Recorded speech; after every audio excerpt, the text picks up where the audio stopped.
New old stock Girling rear shock absorbers, 64054299.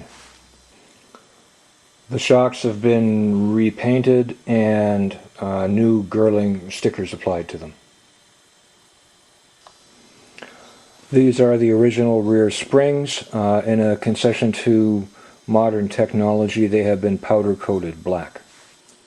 These are the handbrake mechanisms. On the right we have the assembled version, on the left disassembled, cleaned up, serviced. The self-adjusting mechanism has been taken apart, re-lubricated, and will be put back together. These are the handbrake pads, new old stock, the OEM MGB 709 Mintex. These are the original Dunlop rear brake cylinders.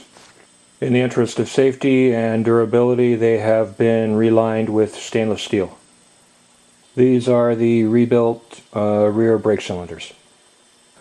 These are the rebuilt handbrake assemblies. They've been rebuilt with Mintex MGB 709, which is the original brake pad specification, and also new GKN split pins. These are the rear half shafts. They've been painted, cleaned, and sealed. The next step with the rear half shafts is installation of the famous mystery rod. It's called the mystery rod because no one knows what it does. It was supplied as part of the half shaft assembly by Spicer, but its function is unknown. This is the trunnion of one of the rear half shafts with the mystery shaft installed. This is the original Salisbury rear end from the Jaguar.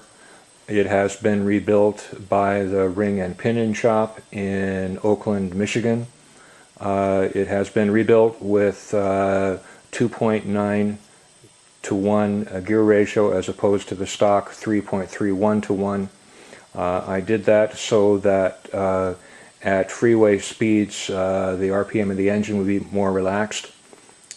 I've retained all the parts so that if someone wants to, at a future date, return the rear end to a 3.31 ratio, it can easily be done.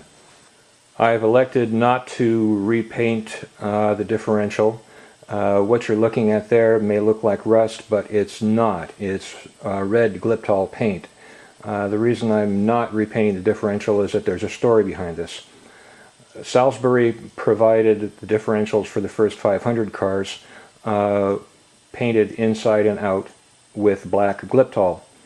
At some point after the first 500 cars, they changed to red Gliptol and painted the inside of the differential and outside with red, without informing Jaguar.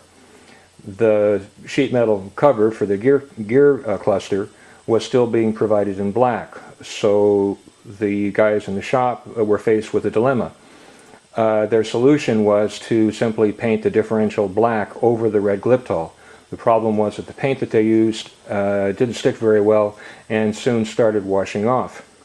Later on, Arthur Whitaker, who was the chief purchasing agent for Jaguar, got wind of this practice and told the guys in the shop to stop doing this and began to order the sheet metal differential cover in red as well so that they would match. So you started out with black differentials, then red differentials painted black, and then finally completely red differentials. So given the history of this, I've decided to leave it alone. This is the rear subframe. It has been sandblasted and primed and painted.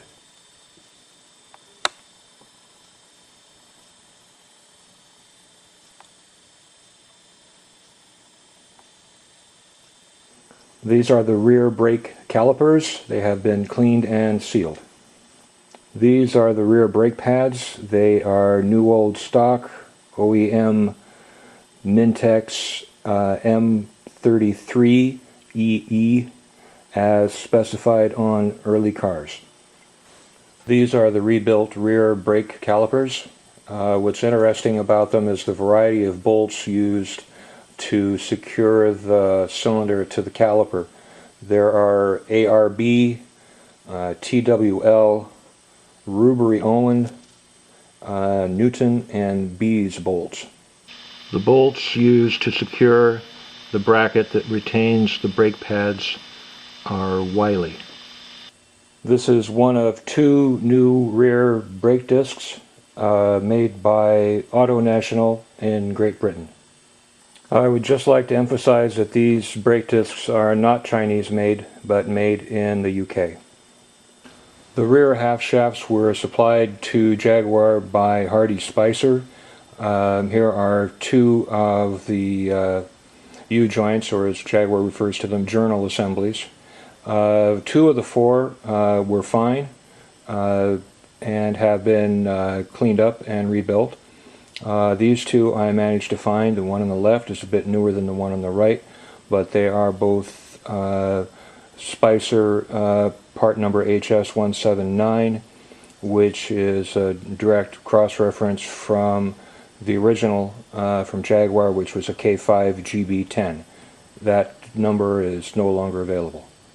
These are the parts for one rear hub. The bearings are NOS Timken as supplied by Jaguar. The outer wheel bearing is C19068, which corresponds to a Timken number of 18690. And the inner wheel bearing is a Jaguar part number C15230, and that corresponds to a Timken 18590, both made in England. This is the rebuilt left hub with its original grease cap. This is the rebuilt right-hand hub. The grease plug is a reproduction. It's the best one I can find. It's stamped as opposed to machined like the original. I continue to look for another original, but like so many other owners, the friction fit and they didn't fit particularly well, and a couple of good bumps and they were gone. This is the assembled left side fulcrum arm.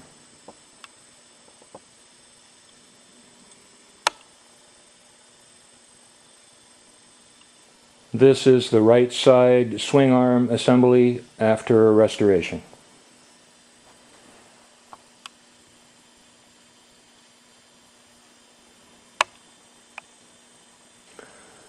This is the rear end with the brake discs, the calipers, and the half shafts installed.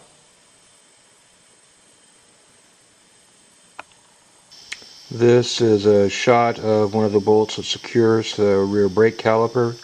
There's a tab washer C18491, which is frequently missing. This is the differential with the brake caliper crossover pipes installed and the handbrake mechanisms installed. This is the rear subframe with the differential assembly bolted in place. These are the top bolts that secure the cage to the differential assembly, safety wired in place. This is the rear end with fulcrum shafts and hubs installed.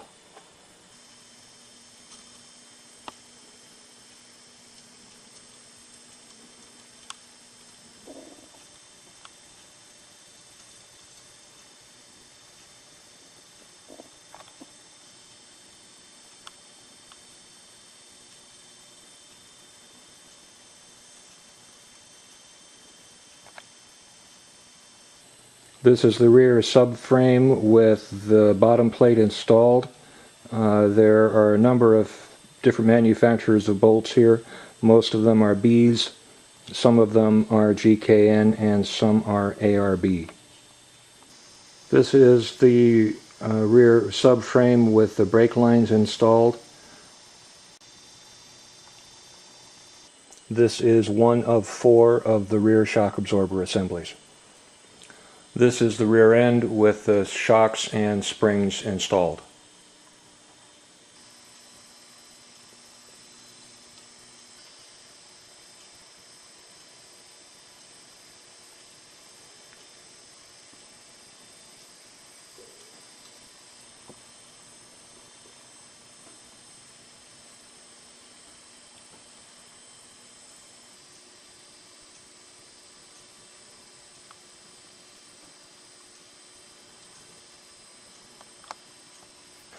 This is the restored handbrake compensator assembly.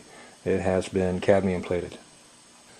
This is the handbrake compensator assembly installed on the rear subframe.